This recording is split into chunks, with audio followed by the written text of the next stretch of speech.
everyone, and welcome to The Well-Tended Life. I am your host, Carrie Wilt, a speaker, writer, and heart cultivator who is on a mission to help you grow and help me grow through any season. I am here today with my very special guest, Carrie Schmitt, an author and artist who has agreed to come and chat with us in this practice of series that was inspired by the words of my great-great-grandmother in her famous book, The Secret Garden. And in there, she writes, "You just try it," urged Martha, handing her the skipping rope. "You can't skip to 100 at first, but if you practice, you'll mount up." And here's the truth. What we choose to do every day, what we intentionally practice, really matters in this quest to living a well-tended life.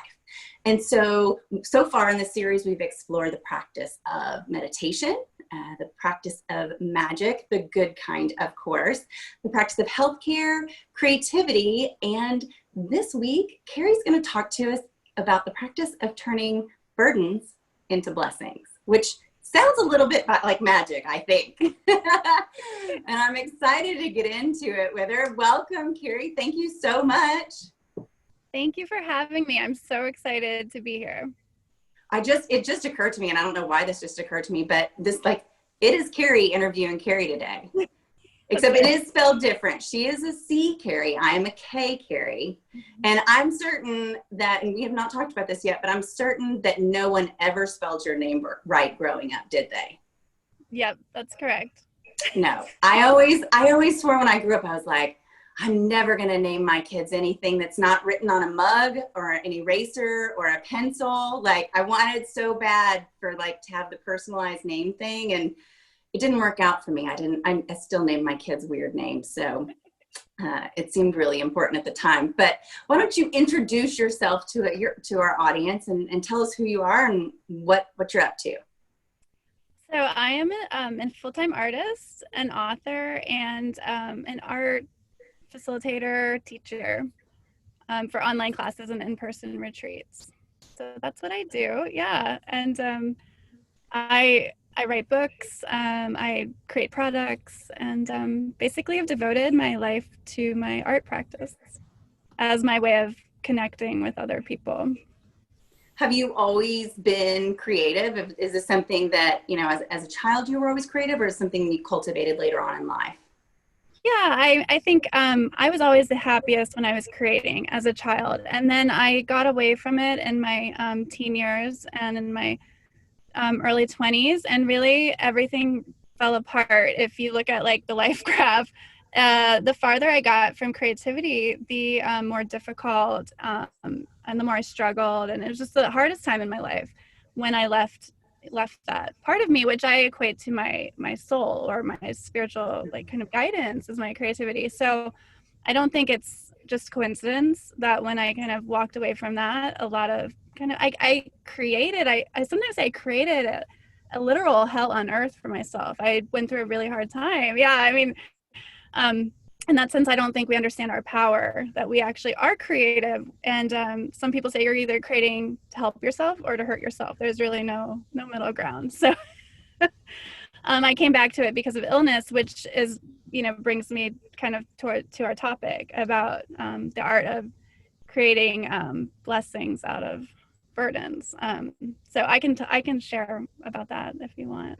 Of course. Well, you know what? First, before we go digging too deep in that, let's tell me more about what's going on in your world right now. What season are you in? Just to give everybody a framework. I know you have a new book on the horizon, any day now, right? Right. Yep. Yeah. So I like to think I'm perpetually blooming. I always say I'm a perennial. I like that. Yeah, I'm a perennial. So that there's always different phases I'm going through.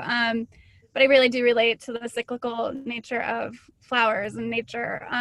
So right now, I'm wrapping up my book, which took over a year, and so trying to get that out into the world and share my story. And the book's called The Story of Every Flower.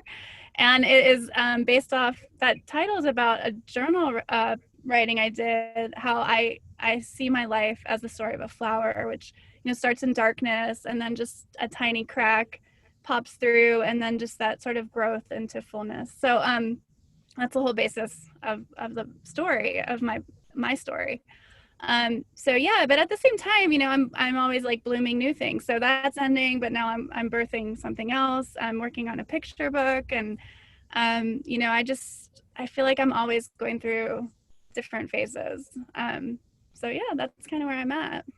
How are you? I've asked this to several guests because it seems a lot of people I've talked to kind of are exactly where you are, which you have one foot in one season and kind of one foot in another one.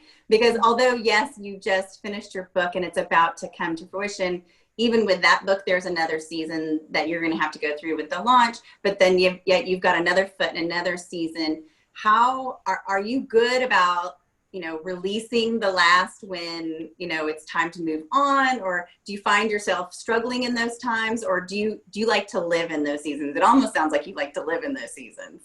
I love it. I love every phase of it. And, I feel like I'm an artist. Most of the time I'm making, and it's very rare where it's like one moment when something's complete, and it's so short, and it's like you work and work like for over a year, and then it's like, and it's done. And it's that moment where you're like, wow, this doesn't happen that often, where you can sit and be like, oh, I finished something. And usually I'm in the process of just making. And I mean, I love every single phase. I love, I've learned to love those dark moments, which again is kind of where my story begins. And I've learned to value them as like a source of a lot of information. So, even as we're going through this COVID lockdown, I feel like I have already practiced sort of the art of okay, well, what is the message here? What is there to learn? Like, this is temporary. I know everything's temporary. So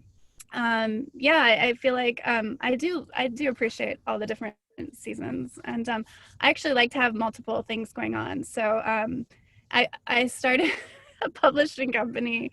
So, I that's new. Like I've been doing the art for 10 years. So I feel like I've gained some knowledge and experience, and it's gotten a little easier as far as the business. But now it's like, but I'm creating something else. So I think we all kind of maybe do that in our own ways. Um, Yeah, yeah. I know I do. I'm very much wired like you. Do you have you read about the Enneagram? Do you know your Enneagram number? I feel like I used to, or I've done it. I don't remember. Whatever number is like when you don't remember or pay attention.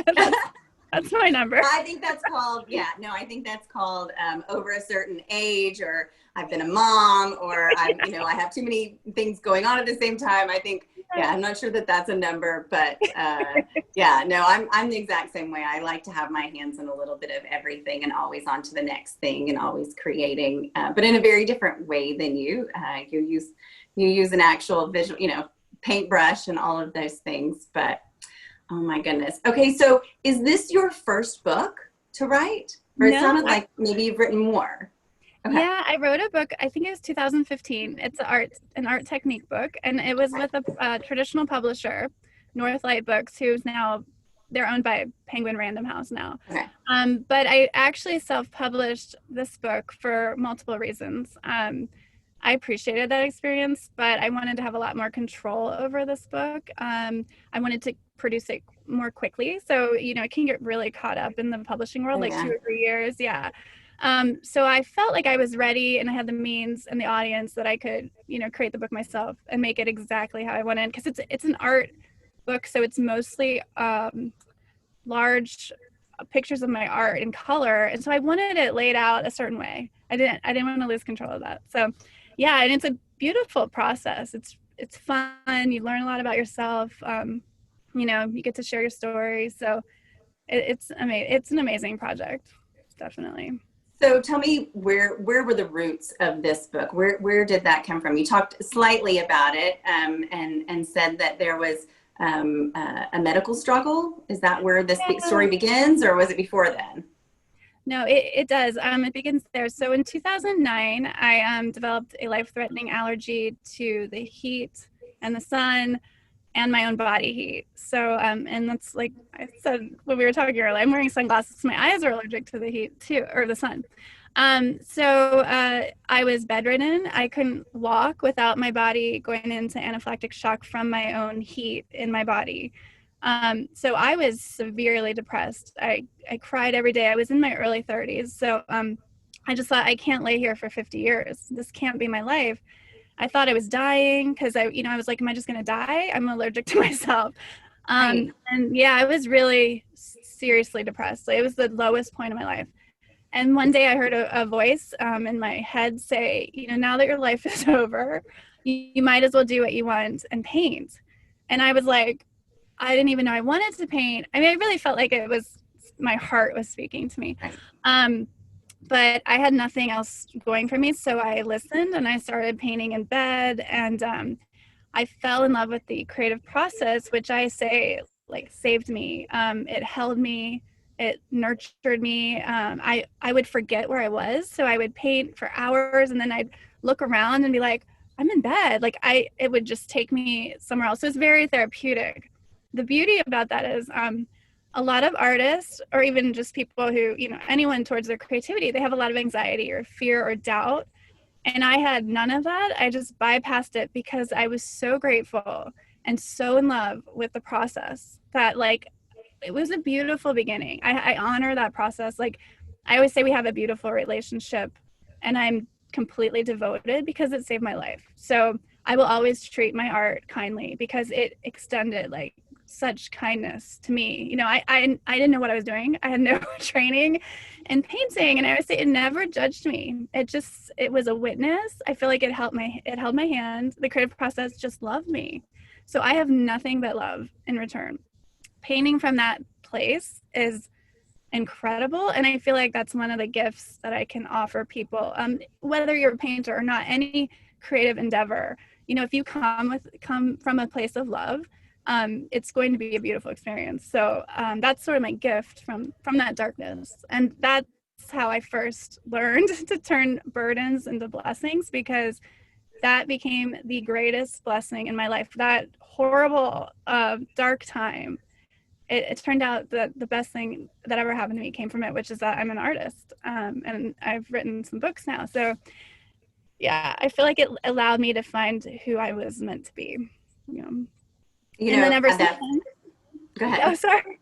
Ever since No, then, I've been practicing that what I call the art of turning a burden into a blessing. And I feel like everyone has a question in their life that's sort of a theme, and it can change over time. But my question for the past 10 years has been that question: how do you turn burdens into blessings? So anyway, but go ahead.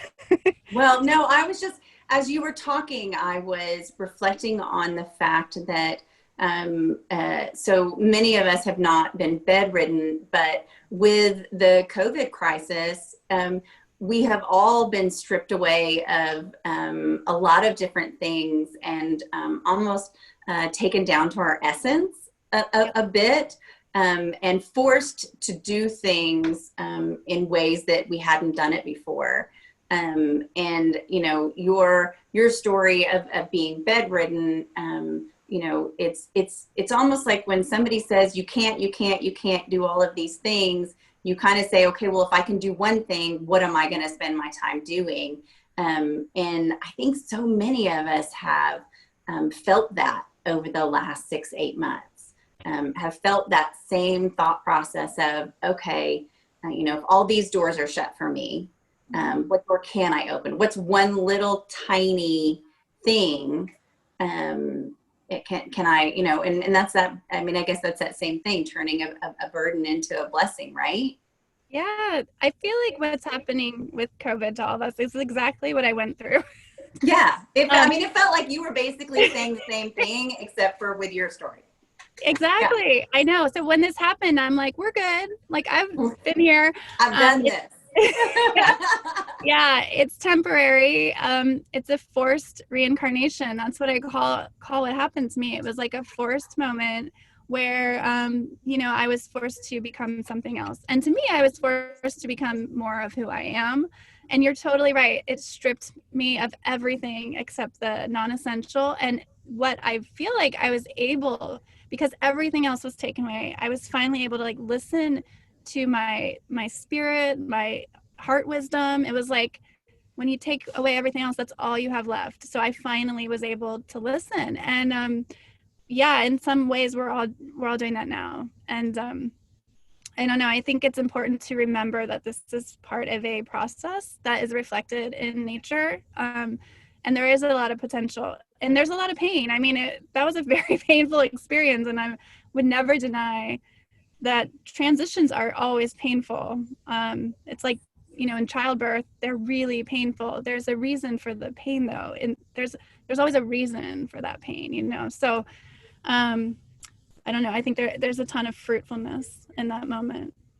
Yeah, I've interviewed your interview number 20, and I haven't talked to one person that has not said that this time everyone has said it's been so fruitful. It has been so producing and in so many different ways. One of the things I wrote down as you were talking was that, it gave you time to listen. My question would be then, now that you've kind of come through that, how are you basically almost like inducing that time or creating that time to still listen? Because that's the one thing I worry about in all of this, is that we have all like had this amazing awakening. And those who are really doing the work are having some amazing awakening. I know that there's some people that are still just binge watching on Netflix and not doing anything, but a lot of people are. But I worry that once things open up and once things get a little bit more back to normal, that we will fall back in those ways of burying ourselves in what I call the weeds of busyness, and piling all those other things back on. So what are you doing in your life to kind of keep that space clear to still hear that voice? Yeah, I think it's something that you have to sort of cultivate and practice. I love that quote you read from The Secret Garden, because the more we practice something like this, the more intuitive it becomes. It just becomes part of us. But it's proven, like, the more you do something, the more it ingrains that memory in your psyche, and it's easier to slide into that once again. I also think that in my life, when I haven't listened, I have always been redirected. Usually, like, if you don't listen the first time, it's going to like smack you down. Like, we all just got smacked down. I got smacked down. I know, looking back, I can connect all the dots that was directing me to art. I mean, it was like, if I look back now, I'm like, this is ridiculous. Like, of course I'm supposed to be this. This is who I am. But I didn't listen. I was living like a fear-based life. And then it was like, okay, now we're just going to take it all away. So I think the cautionary tale is, we can do it by choice, or we can wait until, like, once again, we're kind of forced into it. But, it's such a beautiful practice that once you kind of, you believe in it or you dedicate yourself to it, it's a way to maintain your own health. And, it's listening is, I don't know, I feel like it's a source of power and wellness. So, if you choose to care for yourself, I think people will continue to listen a little bit more. And there's studies that when you listen to your heart, which has its own brain and is 60 times more powerful than your this head brain, you're actually, all your body systems begin to flow harmoniously and work together at the optimal level. So, I mean, there's a lot of reasons to listen to that space. And, yeah. So do you have a time set aside each day that you like? Are you journaling? Are you yoga? Like, what creates that space and that time to listen? Yeah, I do. I know we're all busy. I start my mornings with yoga and sort of a meditation and prayer. It's more of a moving practice usually for me.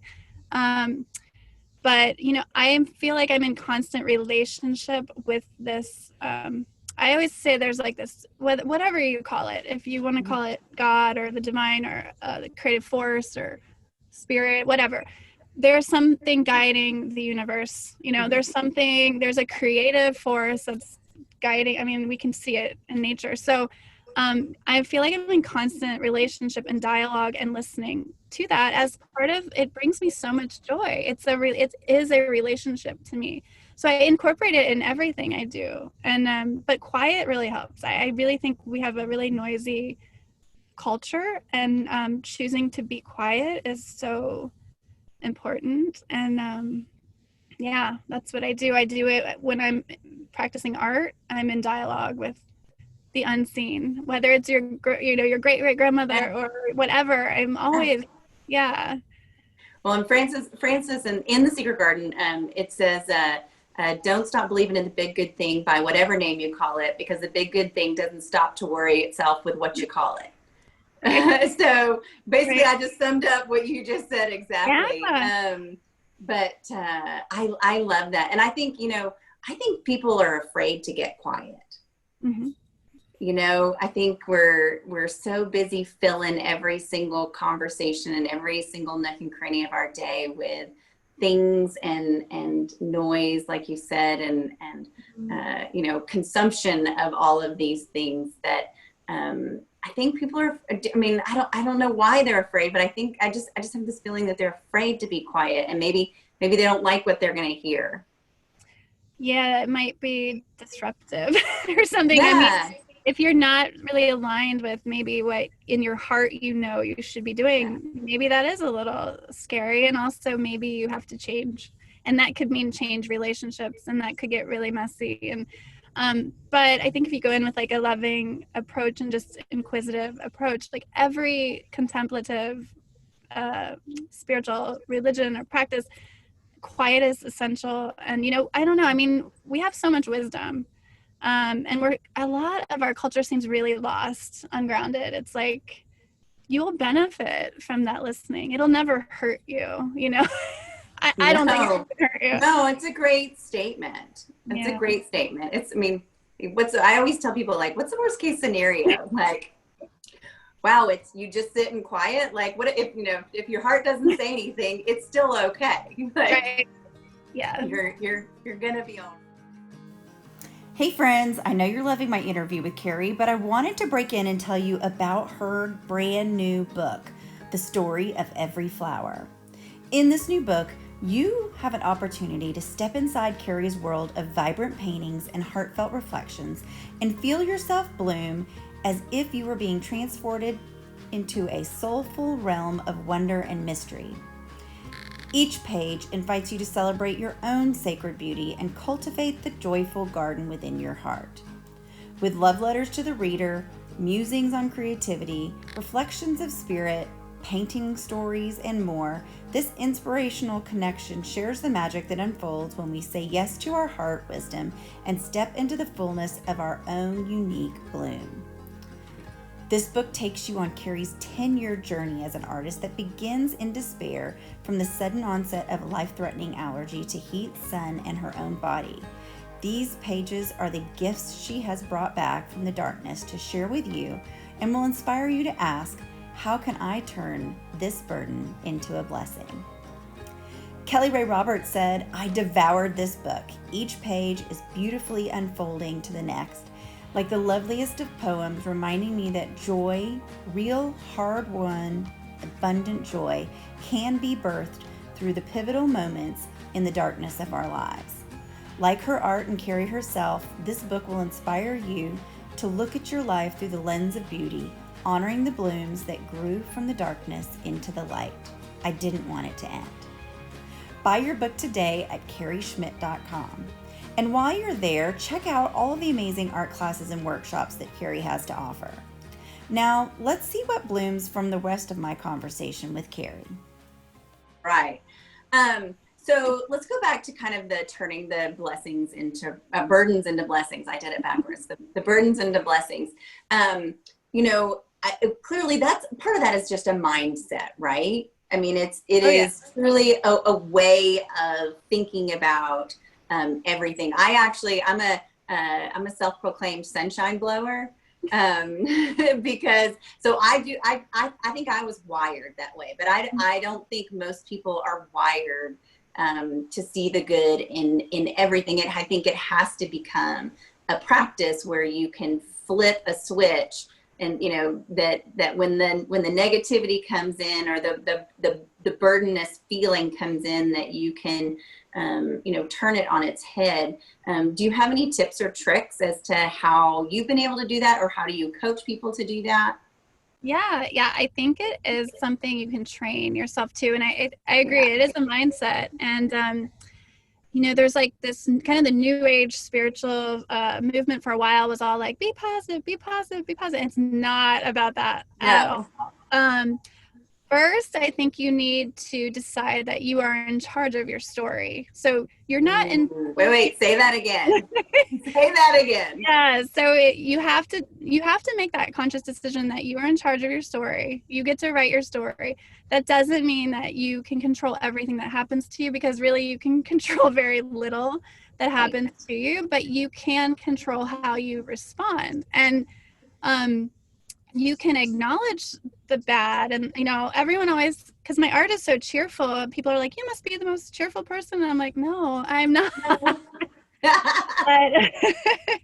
But that that darkness is essential to the light, just like in the gardens. I mean, so I think you need to ask yourself, like, how do I move forward in a way that helps me rather than harms me? And that doesn't mean like ignore or forget all the negative. But I was thinking of your the book, The Secret Garden, because one way to do this is to look at people who are living an empowered, creative, beautiful life, and who are really writing their own story, and then look at them and sort of see how they're doing it. But you can also see people who aren't, and learn from them too. So I was thinking of the book, because you can do this with fictional characters, and it's like, in The Secret Garden, Colin's father, I forget his name, but Archibald Craven. Yeah. So clearly he's stuck in a chapter. Something bad happened, he's stuck there. He can't move forward. Mm-hmm. So you don't want to do that. But you don't want to ignore it either. You just want to acknowledge that that's a chapter in your life. There were some hard things that happened. We all have that. I have that. But I feel like you have to be able to like move on. You have to move forward. So you have two choices, basically. You can move forward in a way that perpetuates that story, that harm, that hurt, or you can choose a different path. So I guess that's one way to do it, is look at people and model, see what they're doing and what the impact is. And you could take every character in The Secret Garden and do that. They all did it differently. Yeah, like Dickens' mom, she could have been like, I'm poor, I have 12 kids, my life is horrible, but she wrote her story in a really beautiful way, and that's what happened. The way she wrote it became the reality of it. And I know, like, Joel Osteen says that, be really careful with what follows I am, because whatever you say after that that'll become your life. So you can bless or curse your life. And so I think that's what it's about. It's a practice. So the more you do it, the easier it is. And I think, like, if I look back in my own life at the, like, kind of, if I did a graph and the highs and lows, and then I go and look for certain qualities I admire. Like if I say I'm going to look for resilience, where was I resilient? That changes my story from, like, I'm going to look for all my failures. Like, where did I screw up? You have to make a choice about how you're going to narrate your story. It is like I think it's the most powerful tool we have, is our perspective and our creative ability to choose our story and not let other people write it for us. So that is so big. The most powerful tool we have is our perspective. I love that. And it's so true. The whole reason I started this podcast is because I wanted to give people tools in their toolbox. And things that, may work for me, may not work for you, and vice versa. But, if we continue to just give people tools in their toolbox to pull out in different seasons, they might work differently as well. But I feel like the power of our perspective is true. And, you said it's a choice too. We don't get to choose a lot of things. We don't get to choose some of the things that happen to us. But we do get to choose how we react. Wow. I love that. Oh my goodness. So tell us a little, go ahead. So I was just thinking of The Secret Garden. I know that's your theme, but even when Colin, when he's telling himself the story that he's weak and he's sick, he's weak and he's sick. Oh, the yeah. minute he changes his story, he's getting better. And so I think there's so much wisdom in that book. And I don't know. Well, and I think that story alone, one of the best parts of that wisdom is that he tells himself he's well before he's well. Yes. And I think so many times we're afraid to say those things if they're not, it's like they're not true yet. But being able to stand in the truth that's coming, that we want to create for ourselves. If you want to be a writer or an artist, or if you just want to be a more positive person, put it out there in the world, start becoming that today, and one step at a time. But say it before you're ready, I think is for me that lesson. As the more you say it, the more it'll come true.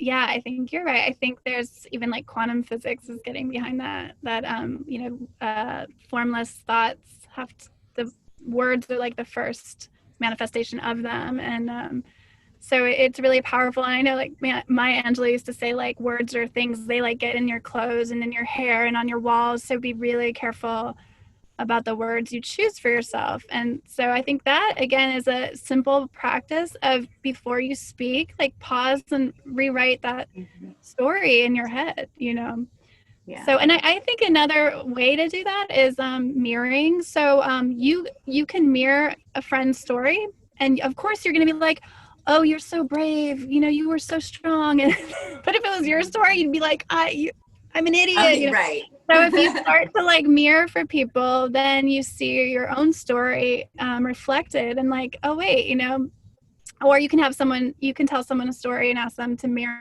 it back to you. Like, I was such a mess in my 20s. Like, I can't even tell you, like disaster after disaster. People that are listening on the podcast can't see my hand like shooting up over my head like a me too. Yes. Listen, I'm not sure if I can have friends that weren't messes in their 20s. Like I'm not sure I can relate. I was a total mess. Yeah. I know. And you know what? The story I told about myself was so full of like shame and just I wouldn't forgive myself. And I told someone part of my story once, and she's like, you're not identifying any of your resilience and your strength and your courage. And I looked at her, I'm like, you just changed the whole story for me. Like, I was like, oh, you're right. And then it changed. It was like instant healing, like don't need therapy. Like, I was like, oh my gosh, I never saw that. And now I can move forward with this new story. So it can be like that swift, I feel like. Yes. Yeah. So you can do that. That's another way. Have a friend and mirror some stories back at each other and just, rewrite it. I also love that reminder that our words can be that powerful in someone else's life. I think sometimes we forget and, we're told to just sit and listen and be kind and helpful. But sometimes the most helpful thing we can do is to point out those places where they're not seeing the good in their story. They're not seeing the blessing in their burden. So even if you at home can't still see the blessings in your burdens, if you're seeing them, when you start recognizing them in others, tell them, because that's powerful. That is powerful to hear somebody else say those things.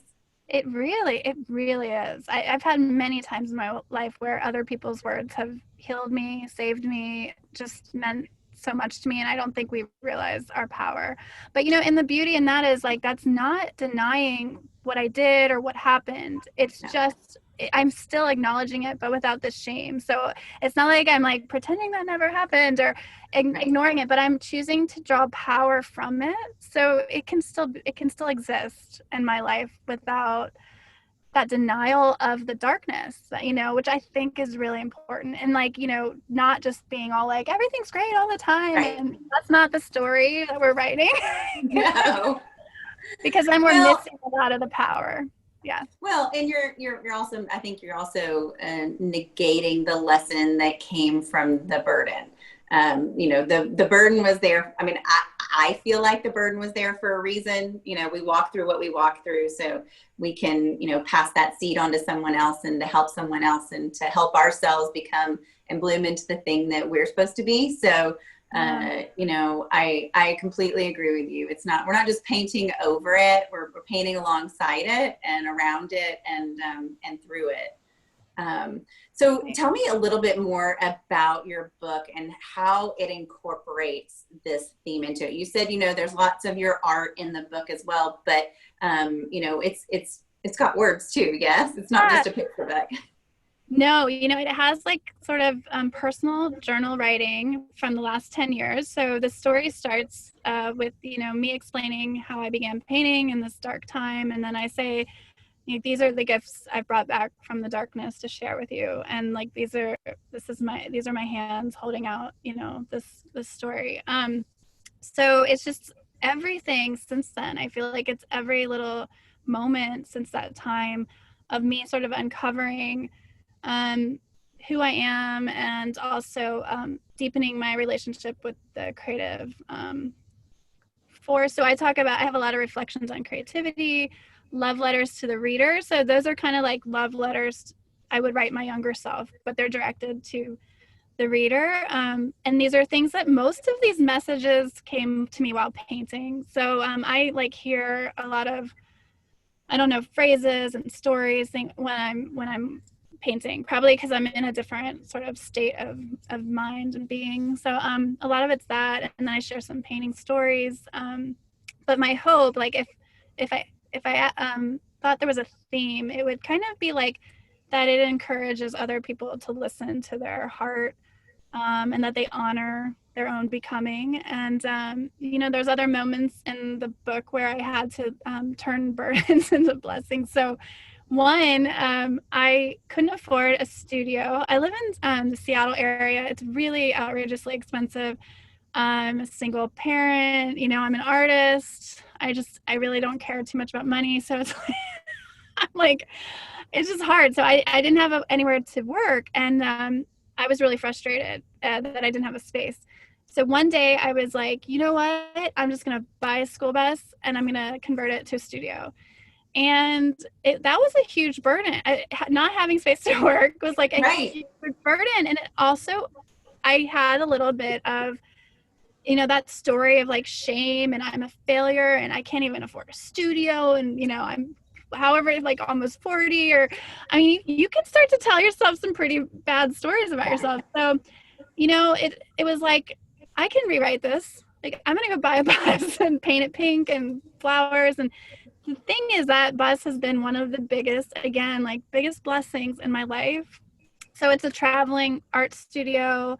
It's a traveling store. People love this bus. And so it's like been such a gift, but it required kind of like, you know what? This is not my story. I'm going to change the story. And there's so much freedom in that, because then you can do things that like nobody else will do. And, you know, and it's connected me to a lot of people, and people are crazy about this bus. So, but I love it. Yeah, I love it too. So it's just another example. So that's in the book. But the more you do that, I think the easier it becomes, almost like a game. Like, how can I turn this burden into a blessing? There should be like a board game where they give you like an impossible scenario. But yes. Oh yeah. I guess. Yeah, my mother actually came home from a trip and all her plants were dead, and she called and she was like, and she's actually a very positive person too, but she was complaining and I was like, well, how exciting, you're gonna get to buy all new plants. And she was like, really? Like, you know, but I think I would play that all day long. I think I would be like the Jeopardy winner of that. I figure out how you do that. Yeah.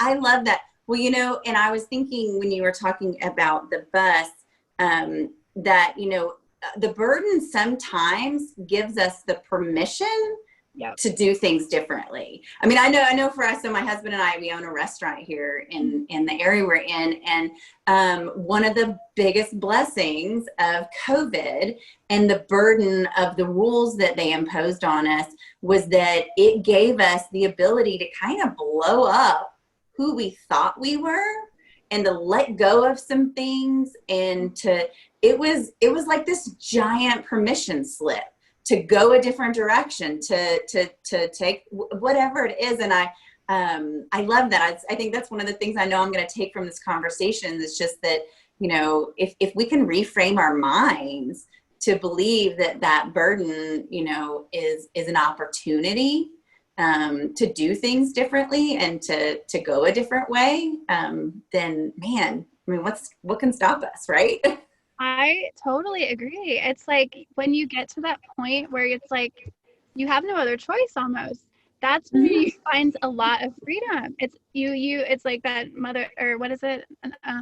Necessity is the mother of invention. I never would have bought a school bus if I could go like afford a studio. No. But I got to do something so unusual, and I love it. And I love that someday my, you know, descendants are going to be like, my grandmother had a piece. It's like a good story. Like I got to write a cool story, and I'm really grateful. But, you know, I cried. I mean, it's like, I will admit, it's not like glamorous. These things don't come from like glamour. Like I would cry all the time and call my parents like, I have nowhere to work. I'm a failure. You know, like, I mean, it's bad. But from that, like, how do we rise? Like it's that, I love the flower, you know, what do you call it? Analogy. It's like, okay, well, I'm here in this darkness. Like, what am I going to do now? It's so empowering, even though you feel kind of disempowered. You know, as an artist in Seattle, I feel a little bit like, hey guys, like, why is there no room for us here? You know, but at the same moment, like you said, when you get to that kind of place, you're just like, okay, I can do whatever I want, because you know. I mean, what do I got to lose? Exactly. Let's do something different and do something crazy. Yeah, and you know, my dad really helped me. He's like a conservative businessman. Like, I don't know how I don't know what happened with me, but like, I thought he was gonna be like, this is nuts. Like, you can't do that. When you're gonna buy a 2002 like beat up school bus, and so I called him and I'm like, and he's like, that's a great idea. And I was like, Dad, but what if I don't like it? He's like, just sell it. And I was like, oh, you know. So it's like, if it doesn't work out, you do the next thing. And I think sometimes people forget, like, it's not like it's forever. You try something, maybe it doesn't work, and that is the risk you take when you take a risk. Like, some things go well, some things don't, but it leads you to that next thing. You have, and again, I think this practice, you have to have faith. You just have to have faith that like things will get better, you know, all the time, and maybe not right away, but just keep going. So yeah. I'm glad you mentioned your parents, because so everybody at home, first of all, go follow her on social media. First, it really is like the happiest page you'll ever see, but her parents are hysterical. Her family is hysterical. And so they are her new marketing plan for her book. And she had them write all of these like absolutely hysterical what would you call testimonials? Yeah, they're my reviewers. Yeah. Oh my gosh. Her dad, Carrie's dad, Ron, says, buy this book so I can justify paying for Carrie's education. That's his big play. Nora, her 11-year-old, wants everybody to buy this book so mom can buy me a puppy. What else? Oh my gosh, they were so funny. Skylar, her 22-year-old, is terrified that her mom is going to paint her car next. So please keep her busy buying, fulfilling book orders. I mean, they're so funny. I mean, so funny. I thought that was hilarious. Well, yeah. And again, I mean, I feel like it fits our theme as like, so everybody wants like big book reviewers. Like, I need like Oprah to review my book. And I'm like, okay, well, none of that's going to happen. So I'm going to break all the rules, and I'm going to be like, my family is going to review my book. So that's the freedom, and like just trying to figure out like, well, what can I do with what I have, you know, and what can I do unexpected? Like, you know, I feel like, I don't know, anytime you do something unexpected in your personal life or business, you create some sort of energy and, you know, a reaction. So that worked, actually. I mean, like, people loved those reviews, which I think is hilarious, you know. Oh my gosh, they're so funny.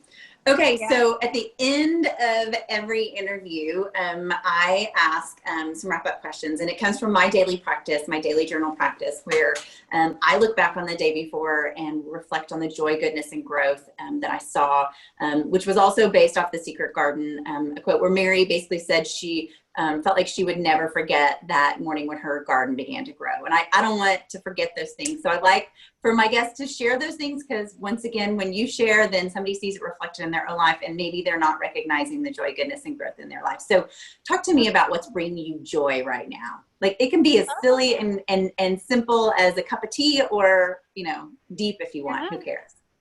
Well, I mean, first I have to say that practice is really powerful. Like, it might not sound that way to you, because it's like, seems like it's intuitive, but that is shaping your existence. That's Yes. huge. So I love that.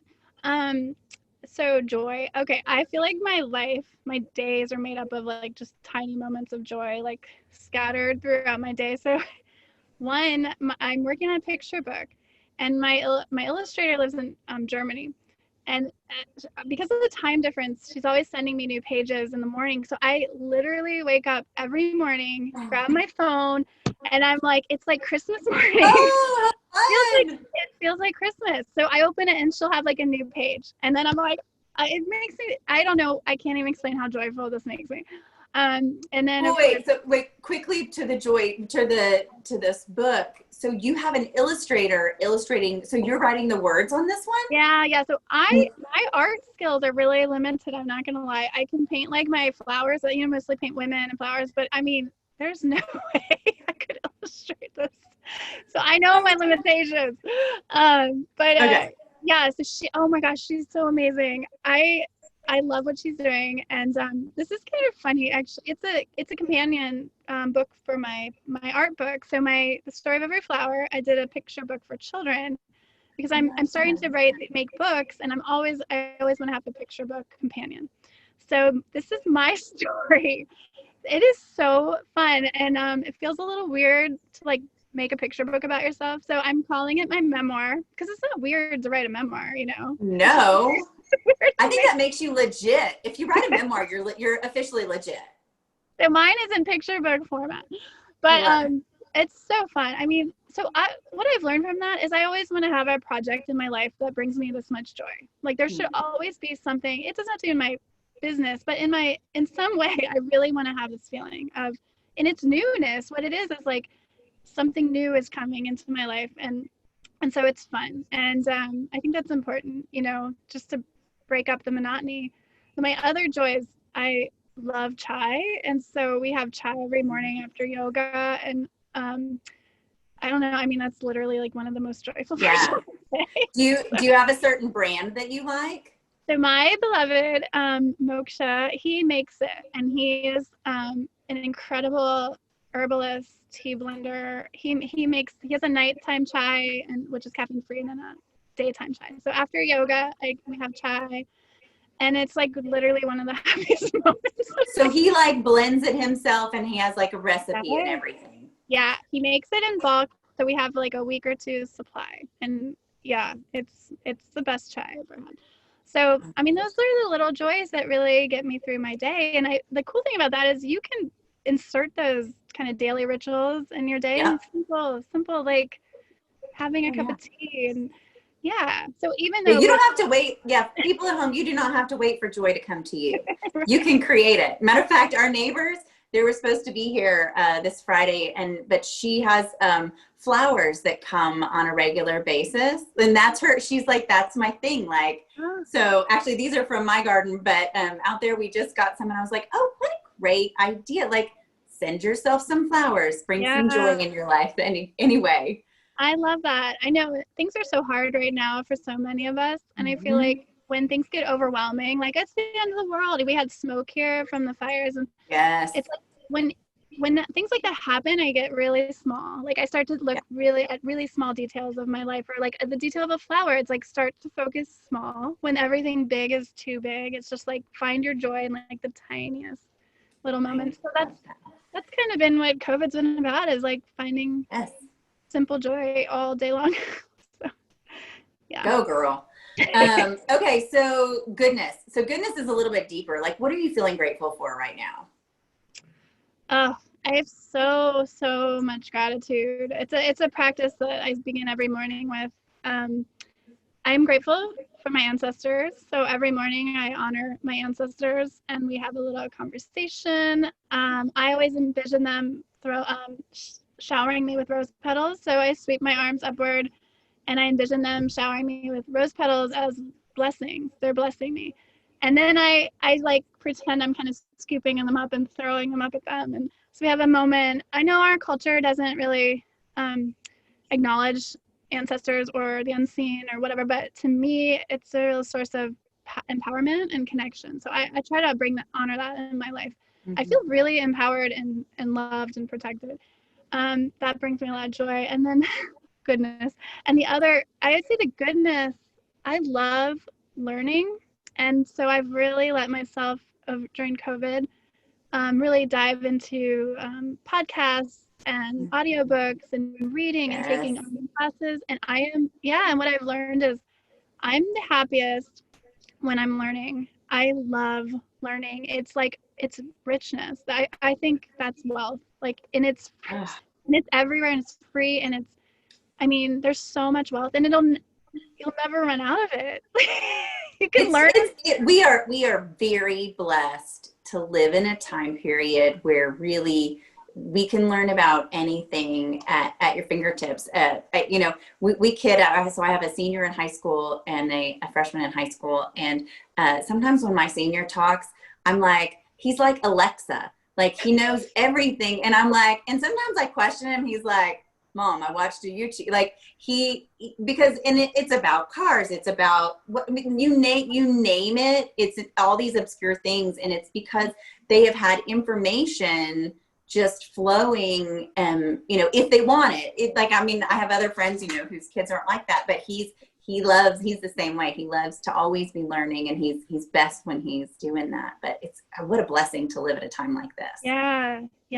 It's so amazing. I love feeling that sort of expansion or transformation or something's happening when you like didn't know something and now you know it, and it's just like amazing. So I would say that that's a source of goodness for sure. Awesome. All right, and then the final question is growth. What life lessons or signs of progress are you seeing and feeling in your life right now? Oh, there's so much growth this year, and like a lot of it forced. I had to start doing online classes and things, so that was sort of forced growth. But I think for me is towards more and more towards the honoring my spirit. So even in my business, I kind of adapted this mantra, a spirit first. So when I make decisions, I'm really trying to honor my spirit before other things. And I feel like, that's where my life is heading all the time, is trying to uncover more and more of that kind of that mystery, that unknown. So and that'll be a lifetime of growing. And I love the mystery. I love like trying to grow into that and what that means. So I guess that, that's the challenge. That's the growth. I love that. Carrie, thank you so much for coming on with me today. Those who are listening don't know that she's sitting in her car because of COVID. There's a million reasons, right? But it doesn't matter. That's what's amazing about this world. We can do this anywhere we are. Tell people how they can follow you, find you, buy your book, all the things. Yeah, so I'm really active on Instagram, and it's at Carrie Schmitt. I don't know if you just want to have it in writing. Yes, it'll be on all the things, so don't panic. Yeah, because the spelling can be funny. And then I have a website, carrieschmittdesign.com, and you can find my book there. I'm not selling my book on Amazon as a personal choice because I really love independent bookshops, and I kind of want to support that if I can. But it is available on my website. So is it out in the world yet? Like, I mean, I knew it kind of got delayed a little bit because of COVID. So is it out yet? It should be here in a week, in the max 2 weeks. So I'll be here soon, and it's still it's going to be on sale, $10 off until it gets here. So there's a pre-order. So I think by the time it airs, yes. So if you get it early, save a little, and yeah. Oh my goodness, I'm so excited. And make sure you go and follow our Instagrams, and we'll be giving away some fun things at the end of this journey as well. So thank you to everyone who is watching or listening at home. This episode was actually inspired by the words of my great-great-grandmother in The Secret Garden. Specifically, it says, "He left the valley and went on his wandering way again. But strange as it seemed to him, there were minutes, sometimes half hours, when, without his knowing why, the black burden seemed to lift itself again, and he knew he was a living man and not a dead one. Slowly, slowly, for no reason that he knew of, he was coming alive with the garden." Ooh, that just gave me goosebumps. Here's the deal. My hope is that you learning to turn your burdens into blessings, when you start doing that you too will begin to come alive through this new life tending and really life-giving practice. So until next time, y'all, blessings and blooms. Thanks, Carrie. Thank you so much. Hey friends, I hope you loved that conversation as much as I did. This practice and really mind shift of turning your burdens into blessings can be life-giving on your life-tending journey, so give it a try. And y'all, go buy her book, check out her classes, and follow Carrie on all the things. You won't be sorry. And remember, this is the 5th episode in our Practice Of series, so if you have missed any of the others, I encourage you to go back and take a listen. Then stay tuned here for next week's episode as we continue this Practice Of series with my friend and photographer, Bella Shearhart. She comes and chats with us about the practice of body positivity. So if you struggle with loving your body, then make sure to tune in next week. Finally, thank you to all of you who subscribed to the podcast and left reviews. If you haven't done this, please take a minute today to do so. 5-star reviews are, of course, our favorites, but every time you take a minute to review, you actually help others see this podcast in their feeds. Thanks again for spending time with me today on this life-tending journey. Until next time, y'all, blessings and blooms.